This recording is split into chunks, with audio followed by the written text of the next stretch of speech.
Hey everybody, welcome to the first hour of the Young Turks with the legendary Jayar Jackson. Oh, I was wondering which one was gonna get that. Yeah, come on. As he said legendary, I was like, I should have said myself. He better not go the wrong way. Yeah, I thought it was the legendary John Iadarola. And the beyond legendary, indeed the demigod himself, Nando Vila is here as well. Host and producer. Not generic at all, honestly. No. Very excited to have you both here because it's kind of a bonkers news day. Yeah. And you want to have the right people to break it down with. We're definitely gonna have that. Obviously, there's all the Bolton stuff. You know who likes talking about John Bolton? I don't know. There's gotta be somebody. I don't, but he's in the news. So we're gonna cover it. We also have the New York Times decided to dispense with the just occasional attacks against Bernie Sanders supporter. It's just front page news now. Yeah, front page, somebody's mean to me, front page news. So we're gonna break that down as well. And we have other stuff too. Oh, the Lev Parnas Trump tapes, he revealed, the thing about Yovanovitch. Yeah. He also said something about Bernie Sanders. Wait till you find out what that is. It's exciting stuff. But with that, why don't we launch into the news? Down. Should I plug the poll also?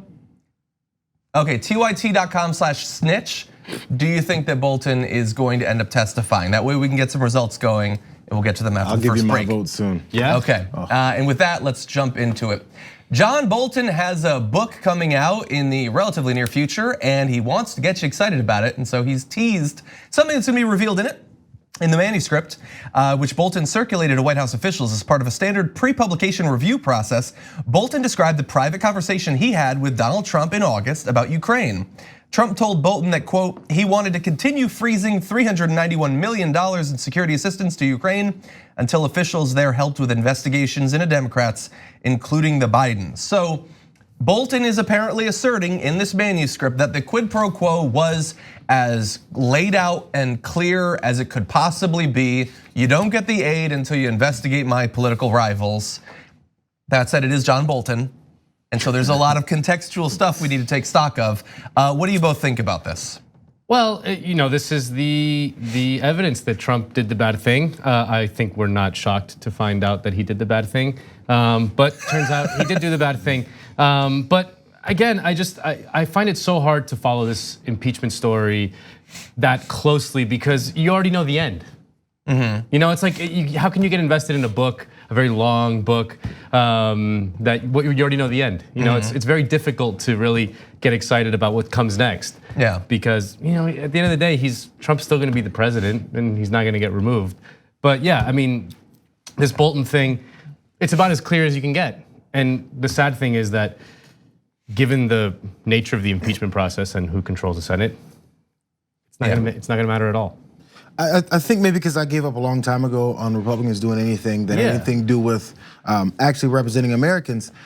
It's no longer disappointing. It's just now what is the strategy? And I think I mentioned it last week so Democrats' approach has to be, okay, let the public know what's happening since Republicans don't want to hear it. And I think they've been doing pretty good at that. So when it comes to this also coming out, it doesn't really matter to me whether or not Bolton testifies. It matters to me personally, but it doesn't matter to me as far as whether or not it's gonna change anything. So I mean, I think we're gonna go into also how, oh my God, this bombshell has suddenly allowed some Republicans to be a little bit shaky in their resolve. No, it's not. No, it's not. Nothing will ever make them shaky in their resolve to continue to kneel and continue to kiss the ring of Donald Trump. It's gonna happen that way from now on. So one thing left to do is convince the American people who are listening and not watching Fox News to see, okay, it's an indictment now of the entire party. They're covering up for it, and we're gonna illustrate to you what it is that they're covering up. Yeah, well look, like it feels like forever ago, AOC laid out that we have to get them on the record, that we can't necessarily get them to act like responsible politicians that give a damn about American democracy, but we can at least get them to vote. And then we can cite those votes in the future.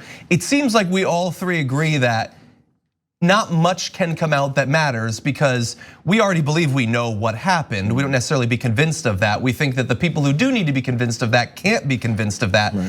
But hopefully there are some Americans that are Maybe they're not sure. If there were to be testimony, that could matter.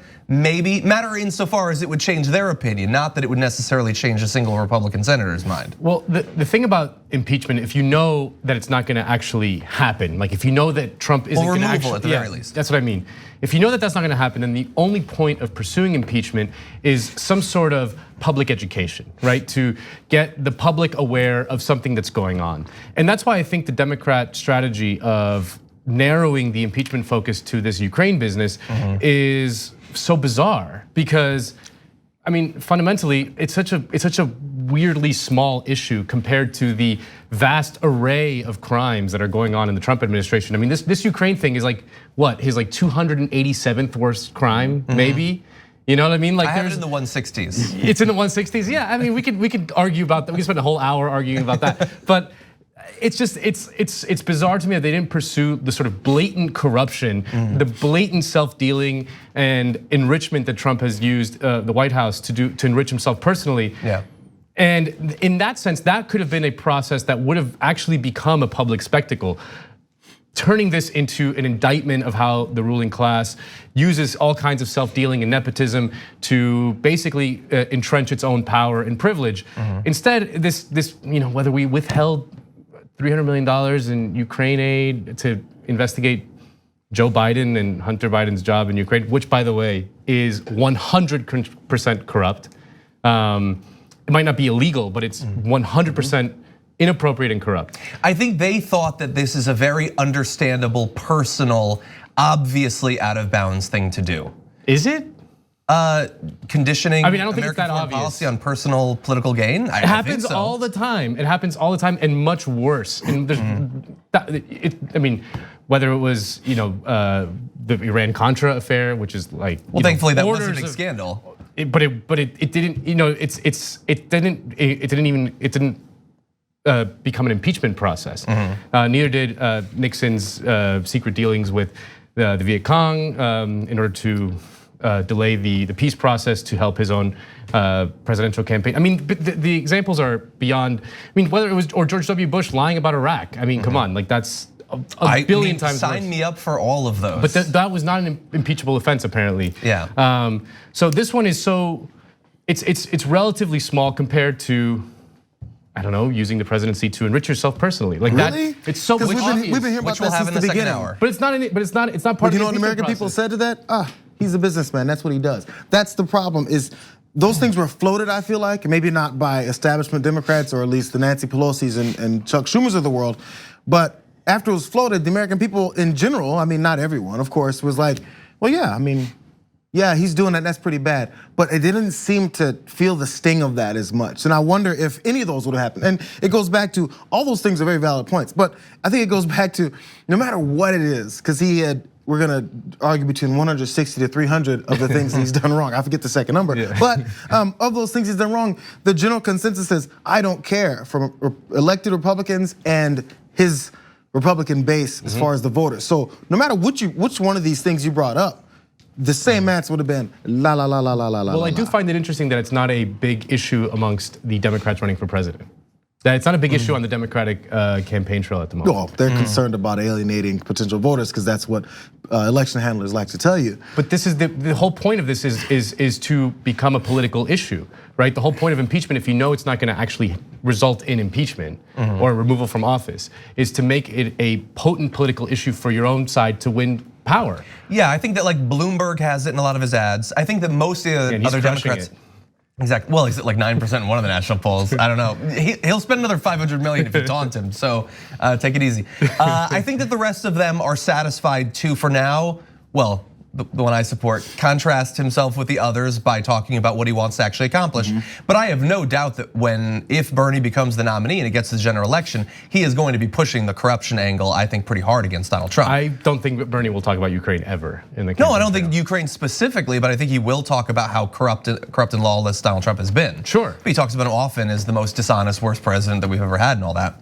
And really fast though, just to be fair, Donald Trump does say that Bolton is lying effectively, so let me give you that. I never told John Bolton that the aid to Ukraine was tied to investigations into Democrats, including the Bidens. In fact, he never complained about this at the time of his very public termination. If John Bolton said this, it was only to sell a book.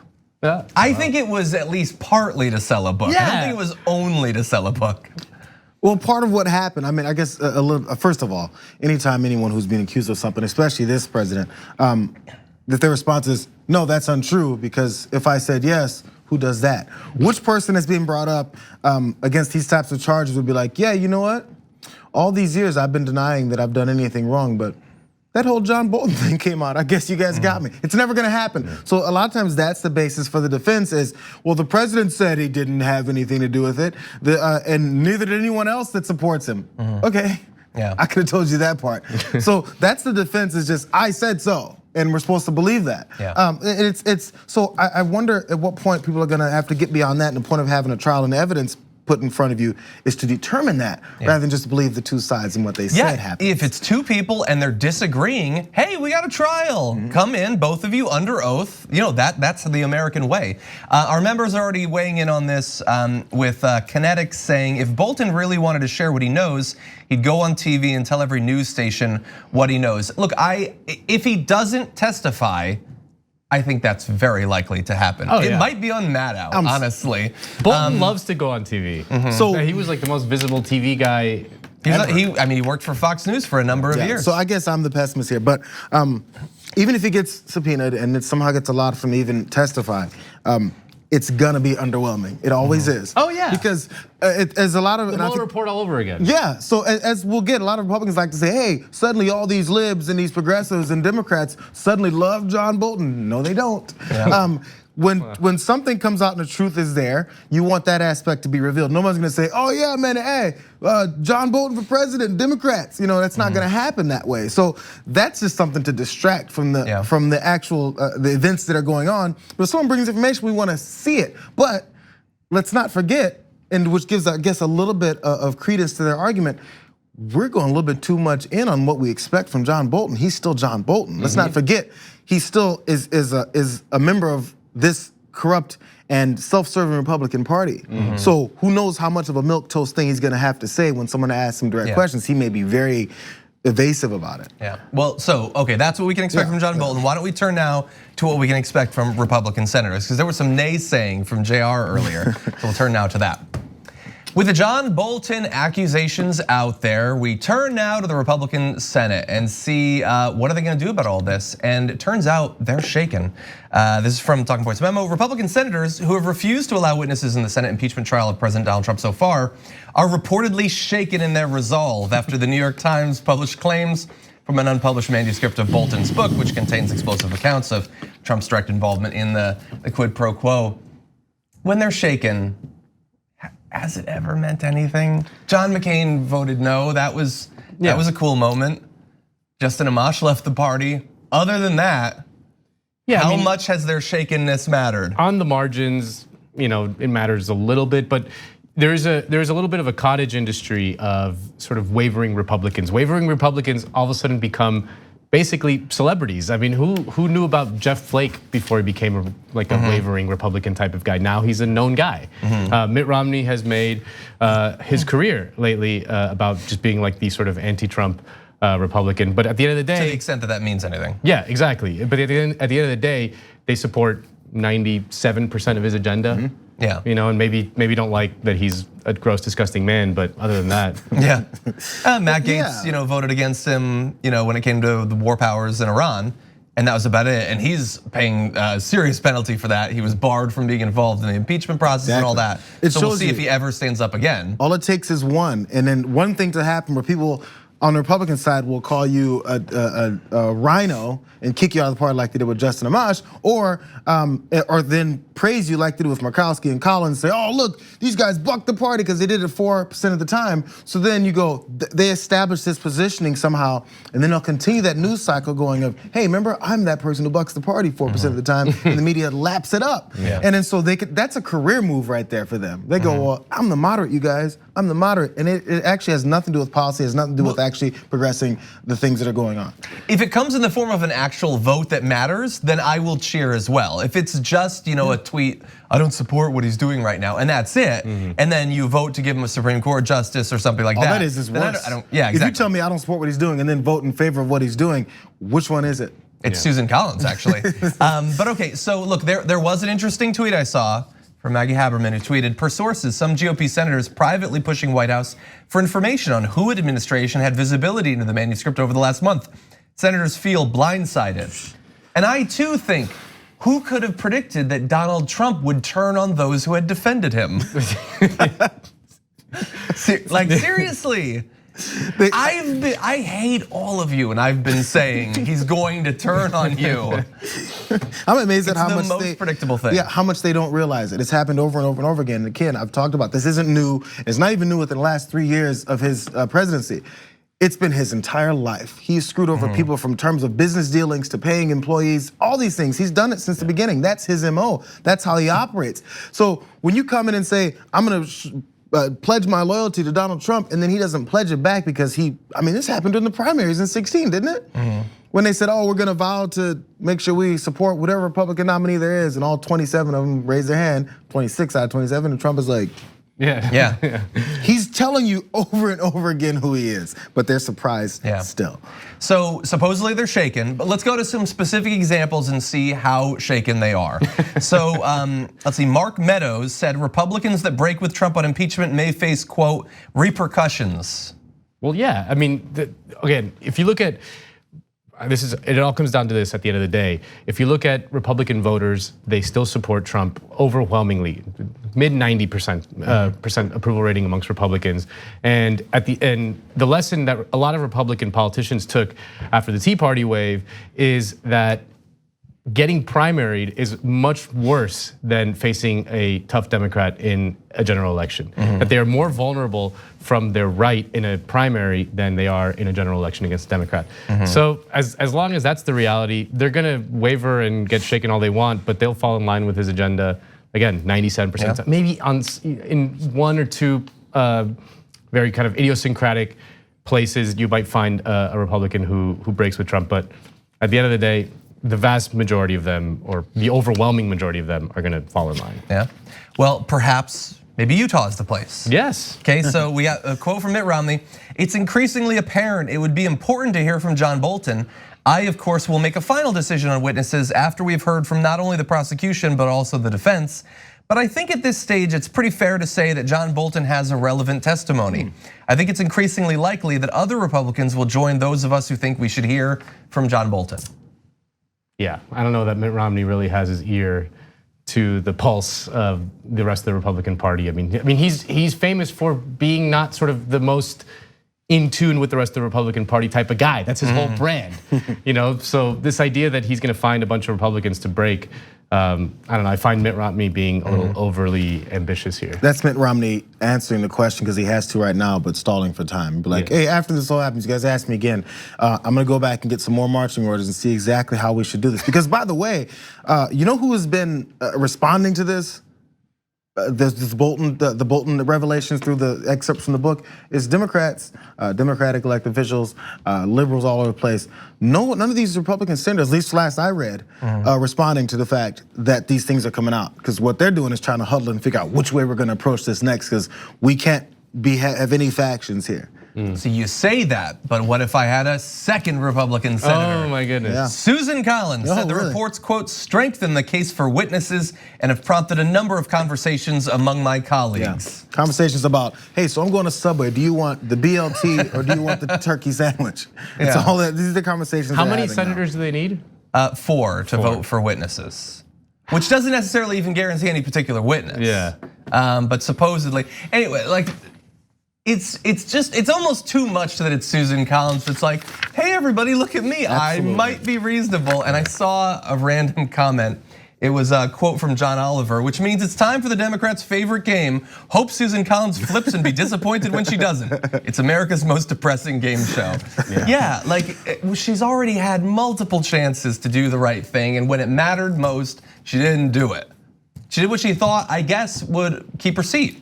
Yeah. And she will probably continue to do that same thing. And see how she's even with the vote of whether or not we're gonna have before we got to the actual opening statements, the opening discussion about what was gonna happen. Then there's also the worries. I'm like, well, I want to let you guys know that I'm still that centrist. It's to continue to let that one point in every once in a while to remind it, hey, I'm still wavering. I'm not sure. We don't need to hear that right now. It speaks to a broader philosophical difference between Democrats and Republicans in that Democrats are constantly hoping for Republicans to do the right thing, right? That's their governing strategy. We'll just do something that makes them look so bad that some of them will have to do the right thing and defect to our side or something like that. Whereas Republicans have defined their entire governing strategy in how they can exercise power in very significant and violent ways without any Democratic support. And they do all kinds of things in order to do that, whether it's gerrymandering or whether it's stripping powers from governors that become Democrat, whatever. They do all kinds of things to be able to exercise power without having a single Democrat support them. Whereas Democrats are just constantly trying to exercise power to the extent that they do, because they don't often exercise power, but with only as if they can get Republicans on board. If not, they're not interested in exercising power. A good illustration of that is the way that they're saying this is not, when it was still in the House, this is not a bipartisan hearing. No Republicans have jumped on board. Therefore, this Democratic, their whole case is null and void. No one's making the argument, hey, this is not a bipartisan thing because Republicans refuse to listen to the truth, obvious truth right in their faces. So the onus comes on Democrats to convince Republicans who've told you, you're not gonna convince me to come over to your side. So now it's Democrats' fault because of the stubbornness of a party, and the pressure never goes that way. Yeah. Look, there is one other aspect on this. It is how is right-wing media going to spin the new revelations? We will have that for you after this. We hope you're enjoying this free clip from the Young Turks. If you want to get the whole show and more exclusive content while supporting independent media, become a member at tyt.com/join today. In the meantime, enjoy this free segment. Hello everybody, welcome back to the first hour with Nando, Jayar, and myself. Before we jump back into the news, I wanted to read a few of these comments. James left a member comment, Nando, just what my Monday needed. And I assume not sarcastic. No. I think it was serious. Yeah. So that is definitely good. Disappointed Marlon Bundo says, shaken for a Republican is a feeling, like indigestion, it soon passes. That is true. Let's see. Seth Jones says, at this point, I put more faith in God than I do Susan Collins, and I'm a giant long-term atheist. That is definitely a good point. Eddie O'Donnell on hashtag TYT Live said, yeah, but Nando, what you're missing with this, and I think he understands that you don't actually miss it, is that it was a crime against Joe Biden, and therefore the establishment Democrats in the House had to act. The rest of his crimes benefit most of their donors. That's a good point. That's certainly a consideration as well. And with that, why don't we jump into the last little bit we have to cover on this whole John Bolton thing. So far, it doesn't seem like many Republican senators are taking John Bolton's accusations very seriously, but there is the possibility that Republican voters will take it seriously. But for that to happen, it first has to be filtered through the digestive tract of Fox News. So let's see what their take is on this whole thing. First, the most important news show on the face of the earth, Fox and Friends. If John Bolton's lawyers are telling the truth here and they just submitted it in and it's leaked out, if that is indeed the case, more evidence that people within the administration are actually against the administration. And the other thing is devastating timing, because this thing was on the fast track to closing out without witnesses on Friday. Right. Only Mitt Romney pretty much saying, I want to see witnesses. Everybody else saying, I've heard enough. And now this gives fuel to the Senator Schumers of the world, the Adam Schiffs of the world to say, I need a witness, and he wants to testify. But when you say devastating timing, it's got to be a coincidence, right? That it would come out just hours before the Senate impeachment is going to start at 1 o'clock. What I love about that is you get so much deception on Fox News that when they're honest, and only like the simplest ones, like he's like, devastating timing. We were almost done with this. Like he's being honest. Well, yeah, he really thought that they were almost done with it. They're admitting that they're just basically trying to cover up the crime. Yeah. And that this pesky little John Bolton guy or someone within the administration is not helping them cover up the crime. Like it's blatant. Like I mean, you gotta admire it, to be honest. I mean, and you know what the sad reality is, that they're probably right in that people don't care. Like they don't care about whether he did the crime or not. They care about whether he can get away with it. And this is just they're just laying it out perfectly. It's like, and I hate to keep referring back to this, but it's like the cheating scandal happened in baseball, right? Yeah. So there's guys on the team that are no longer on the team that then told, call him a whistleblower. So afterwards, some people were upset at the pitcher from that team that decided to tell about what was going on, and like, hey, he played with those guys, he was in practice with those guys, he went in the trenches with those guys, they won a championship together, they gritted it out. How dare he flip on them? That's sports, bro. Yeah. This is something completely different, but that's our problem. Again, maybe the 700th time I'll say it, we take politics in this country from a general voter's perspective as being something that we do like it's a sporting event. It's entertainment. It's the reality TV show that we watch every day. We have our little cast of characters and we like these guys and we want those guys to win and those guys to lose. That's what this is, and that's what most of politics is, sadly, in this country. Yeah. The sports analogy is so robust, and it frustrates me because it's the analogy I want to be true least. Like if it was we treat politics like we treat board games, I would be like set. I'm ready to go political commentary. Not so much with the sports thing, but it's totally true. In sports, as in politics, if the crime they were trying to commit was to win, and all you want is for them to win, you're kind of not going to take it that seriously. Like, yes, and with Trump, it's like, yeah, he wants to win so that he can protect me, so he's willing to do anything, including break the rules. I want him to do that. That's how much he cares about protecting me. If you're deluded, that can make sense. Now, what's interesting is that with Kilmeade right there, he was sort of honest. They're not even trying to hide that they just want to cover up, and that is going to hold true as well with Rush Limbaugh. So before we get to that, though. First of all, here is Rush Limbaugh's frustration with the fact that John Bolton is now being not even defended, but just talked about by people who traditionally don't like him. Something else that's not on anybody's mind is John Bolton. Most people don't know who he is, especially with all the coverage of the Kobe Bryant helicopter crash. But even before that, when Bolton's name was in the media, they hated him. They despised Bolton. They hated Bolton's mustache, folks. They hated Bolton because they thought he mistreated women. He was a bully in the workplace. Whenever any Republican wanted John Bolton in the ambassadorial service or anywhere in the national security apparatus, the Democrat Party went literally bat crazy because they hated the guy. And they hated the guy because he was a hawk. They hated the guy because he was aligned with the neocons. He wasn't aligned with the neocons. He was a neocon. And yes, I hate him. Of the neocons. I hate him because he was a hawk. But like that word is pulling a lot of weight there. He's not a bird. He wanted us to go to war with virtually every country on the planet. He wanted us to nuke North Korea. He wants war with Iran. These are not small disagreements. They're significant. Millions of lives are on the line. He also, in terms of like, they had an issue with him being part of our ambassadorial squad or whatever. Yeah, he made a joke about blowing up the UN. That should be disqualifying, I think. John Bolton was single-handedly responsible when he was a member of the Bush administration for scuttling peace with North Korea, which was this close to happening. And John Bolton made it his personal mission to block that peace agreement that Clinton had more or less agreed upon with North Korea. So yeah. See, this is one of your petty issues with him. Yeah, like whatever, who cares? The peace in the Korean Peninsula is something that would be a world historic event. It's just a little disagreement. Yeah, it's a consistent move, and we talked about how Sean Hannity was listing Trump's accomplishments, scrolling them during last week's impeachment hearing. So then, of course, it is the same thing. If you list someone's accomplishments, and if you listen closely, it's all about the tone. So for many of his listeners who are listening, like, yeah, look at all those things that they hated John Bolton for. But if you listen to what those things were, instead of being like an empty-minded listener here, you'd be like, yeah, that's pretty bad. Oh yeah, he did that too. Man, maybe these Democrats and libs were onto something and hating this guy. Yeah. Because all those things are not good. Now, I did say that we're gonna have him being totally honest, and we do have that. For the first time ever, Rush Limbaugh is going to be honest on his show.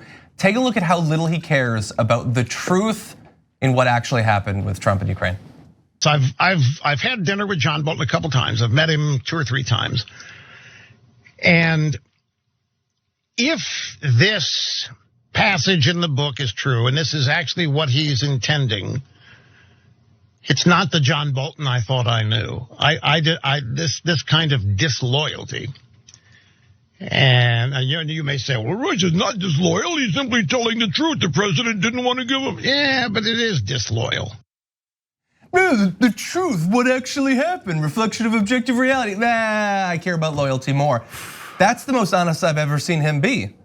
And you know what? He's right in that most people don't actually care about corruption. Like they obviously say they do care about corruption, but they don't care about corruption so long as the person who is doing the corruption is on their side, right? Or perceived to be on their side. I mean, I think most people assume that politicians are corrupt. I think most people assume that politicians enrich themselves in all manner of ways. But as long as the politician can signal that, I'm doing all the bad stuff, but I'm on your side, I'm looking out for your interests. Most people are okay with that. It's part of the mask that we've allowed to be unveiled here. It's like, hey, I can go ahead and say, who cares about the truth? Literally, that's all they said. Yeah, sure, you're gonna say he uncovered the truth, but who cares about that? And then people will nod their heads and continue to let it go. I don't know how to undo it, but we're not getting there anymore. Lyndon Johnson became a politician as one of the poorest people to ever get involved in politics, and left as when he stopped being president, he was a multimillionaire. He was hideously corrupt, but he kept on winning elections because he told the people in the Hill Country in Texas where he was from that I brought electricity to the Hill Country, and that guaranteed a victory in every single one of his elections, no matter what. And so because he could signal, listen, those guys are saying that I'm enriching myself, and don't listen to them. I brought you electricity. And that works. It really does. And this is some of the problems. I'm sorry when there was some Republican politician, I think he's a senator, who also threatened and said, hey, they can call some witnesses, but we're gonna call Biden, and we're gonna call Hunter, and then we're gonna call Joe, and then we're gonna call Hillary, and then we're gonna call Obama. This was literally said on Fox News, and this is why this shows where their mindset comes from. They think that means Democrats or libs are gonna go, oh, man, don't do that. You know who's not my father? Joe Biden, Hunter Biden, Barack Obama, Hillary Clinton, Bill Clinton. I don't care if they did something which is completely unrelated to this. I don't care if you go after them, go after them. If you go after everyone else, but you think this is some kind of thing where libs wanna just hold on because that's what you do, is no matter what my guy's done, it's okay with me. Again, you can keep coming back and saying, well, what if we come after your guys? Hey, my father's name is Don Jackson. He's not up for any kind of investigation, so I don't mind. But what if he was? We're gonna look into you. Oh, we can't send Ken Klippenstein anymore. Damn. Okay, so finally on this, those FOIAs would have come fast. Was it Ken Krasenstein? Exactly, you got it right there. So TYT.com/snitch, do you think enough Republicans will defect to make Bolton testify? We'll give you updates on that a little bit later on. And you're seeing it right there. Super easy. You click yes, you click no. It couldn't be any easier. There's no maybe, okay? Take a stand for once in your life. No comment, maybe. I don't have enough information to have an answer. Just think about it. Go to tyt.com/snitch. And with that, why don't we turn to something very different? Okay, I was preparing for the wrong story. Apparently, we're talking about Mike Pompeo. I was all excited to talk about Bernie. So let's do that then. Mike Pompeo recently had a very public meltdown, of which we have some of the audio, during an interview with NPR reporter Mary Louise Kelly. So she asked him some pretty tough questions about Ukraine, and he did not like it. So why don't we jump to that first video? You'll see, get an idea of what I'm talking about. People who work for you in your department, people who have resigned from this department under your leadership, saying you should stand up. Well, I don't for know. the diplomats who work here. I don't know who these unnamed sources are you're referring to. I can tell you this: these are not unnamed sources. This is your senior advisor, Michael McKinley, a career Foreign Service officer with 4 decades experience, who testified under oath that he resigned in part due to the failure of the State Department to offer support to Foreign Service employees caught up in the impeachment inquiry on Ukraine. I'm not going to comment on things that Mr. McKinley may have said. I'll say only this: I have defended every State Department official. We've built a great team. The team that works here is doing amazing work around the world. Where have you defended Marie Yovanovitch? I've defended every single person on this team. I've done what's right for every single person on this team. Can you point me toward your remarks where you have defended Marie Yovanovitch? I've said all I'm going to say today. Thank you. So, yeah, the thing is, Yovanovitch, obviously she was ousted after like a Rudy Giuliani-led partisan Fruman sort of scheme to get Trump to hate her. And along the way, might have been spied upon, stalked, and there might have been a plan to potentially assassinate her. And he can't even pretend to care about that. No. And so, great follow-up questions there. Yeah. He is not as smart as he thinks he is. His ability to navigate that sort of interaction, he's just not as quick-witted, as clever as he thinks he is. And in the end, he apparently went crazy. We're gonna have a little bit more, and I'll let you guys get in. Well, the problem is they're used to just saying something that's very surface, and then media members or anyone else just listens to them and moves on. And then so when they get a follow-up, or then they said, I can throw this at them, and they won't have any answer to it. But the preparation for, okay, I need to prep for how this person is gonna lie because they are a well-known liar. So she had information readily available for him to say, I don't know who these unnamed sources are. I have a name for you. So then after that, then it's like, well, I'm not gonna talk about that, what he may have said. It continues down this line of denying the reality of the situation. So then that's where you'll get to where the anger comes from. It comes to now, how dare you hold me accountable? I'm Mike Pompeo, which by the way, the same Mike Pompeo, according to the releases from Bolton's book, was one of the 2 or 3 guys that was telling Trump, hey, what are you doing with this whole Ukraine holding up of aid? This guy, this way, he's one of them. He's one of them who said, hey, Donald, you might wanna, what are you doing? And he had to answer to it, now he's gotta defend it. So it's even harder for someone to lie for a guy who they were trying to stop from doing what they have to now lie about. So he's getting mad. Yeah. Mike Pompeo is underrated as like one of the biggest psychopaths in the entire Trump administration. I mean, he is like one of these like blood and soil, America's involved in a holy war against the evil Muslims. Like he believes like in an American jihad, 100%. And he's used to going on all these like insane right-wing shows all the time. And that was like his favorite thing to do, to go on like Frank Gaffney's show and Rush Limbaugh, whatever. So like the fact that he goes on NPR and gets, again, like credit to the NPR reporter, but it's not like it wasn't the toughest interview I've ever seen in my life. Totally. And he just has an absolute meltdown at the lightest pushback. It's just, frankly, you'll have to see it. Yeah, you're totally right. I think that because he stands next to Trump, we think, oh, Mike Pompeo, maybe not so bad. But like, no, he's a really bad guy. And honestly, like, there's different types of Republicans, obviously, but like his type reminds you that like the Rex Tillerson, I'm just in this to make a quick buck thing. There's worse. Yeah, this guy is a true believer. This guy is a blood and soil. Let's just kill them all. Yeah, Tillerson just wants the oil in the soil. He's not so much. He doesn't want to invest it with blood. Now, as a result of the sort of interactions you saw, a question specifically about whether he owes an apology to Marie Yovanovitch. According to Kelly, he shouted at me for about the same time as the 9-minute interview itself had lasted. This is later in his room. He was not happy to have been questioned about Ukraine. He asked, do you think Americans care about Ukraine? He used the F word in that sentence and many others. And then this is where it gets funny. He asked if I could find Ukraine on a map. I said yes. He called out for his aides to bring him a map of the world with no writing, no countries marked. I pointed to Ukraine. He put the map away. He said, people will hear about this. No, they won't. No, they will from her telling the story. Bless the polite NPR people that the thing that they're outraged by is that he used the F word. It's naughty. He used the F word, guys. In that sentence and others. Yeah, more than one time. I just love the idea that he like turns to his aides, get the map. And the aides just like, God, I can't go one day without the map. Well, I'm sorry, this is one of those things where you should take some cues. So if you're gonna challenge someone and say, hey, I bet you can't find a rock on a map, and then someone goes, okay, that's when you go, that was a little bit too confident. I think I'm gonna stop right here and go, okay, well, sure, you can find it, just believe them. Because if you go to the step of making them prove it, now you're in a complete corner and you have to go, somebody's gonna hear about this. Which, by the way, I think we mentioned this before. Hey, let's go ahead and have old Donnie find Ukraine on a map and see if he can pull that feat off. He's asking that question because the people he's surrounded by can't do it. Let's see if Donald Trump can sing the national anthem. There's like, if I had a chance to interview Trump, that's like the first thing I would ask him. That's way too tough. He was in an interview and he was asked, they said, you're a big Bible guy, right? And he's like, yes. They were like, so which do you like better, the old or the new? And he was like, Both. You can't pick a testament? Just pick one, who cares? Like, American Christians will be fine with either, really.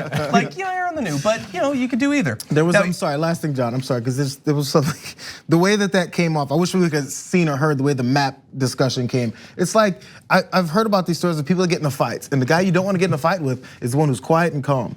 The one who's all up, throwing his hands around and ready to push, ready to fight, that guy, it's okay to fight him. The one who, when somebody says, hey, you want to go outside? He goes, okay. You go, maybe we shouldn't go outside.